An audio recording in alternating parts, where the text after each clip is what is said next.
Jennifer Mendes, ergonome et psychologue du travail et responsable du pôle maintien en emploi. Le premier, je dirais à l'écoute, ça fait partie de 90% du travail du chargé de maintien en emploi. Le deuxième mot qui pourrait me définir, c'est le mot sociable. Et le troisième, je dirais déterminé, parce que sans détermination, on n'arrive pas à grand-chose.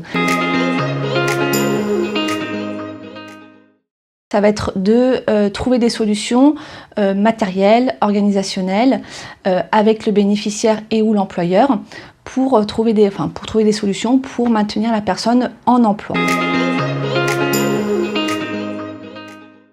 La première mission, c'est d'accompagner, d'être en appui aux équipes pluridisciplinaires de chez Thaïli Santé, donc c'est-à-dire le médecin du travail, l'infirmier en santé au travail et les assistants en santé au travail, leur apporter une expertise sur la question de la prévention de la désinsertion professionnelle. La deuxième mission principale, ça va être d'accompagner les bénéficiaires, les salariés qui sont en risque de désinsertion professionnelle due à une problématique de santé et de trouver avec eux des plans d'action de maintien en emploi adaptés à leur situation.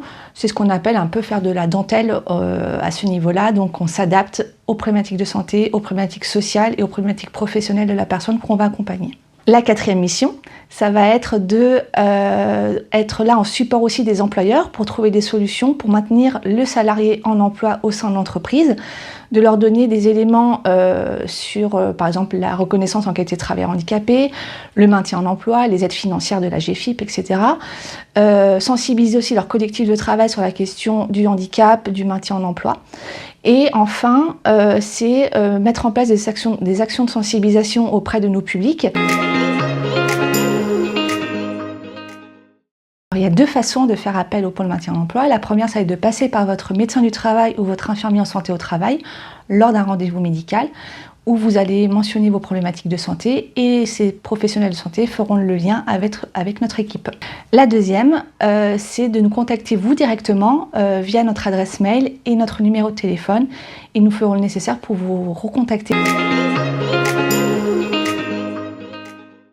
Le pôle maintien en emploi va travailler avec un panel assez important de partenaires qu'on va solliciter en fonction de la problématique de la personne, mais aussi du plan de retour à l'emploi qu'on aura décidé ensemble lors du premier rendez-vous. Dans ces partenaires, ça va être assez large. Pour la partie culture, spectacle, on va actionner l'AFDAS Audience.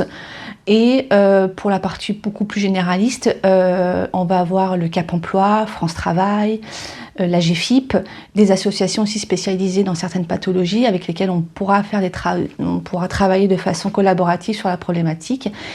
Tout ça, en fait, a pour but de trouver des solutions collégiales pour le retour à l'emploi réussi.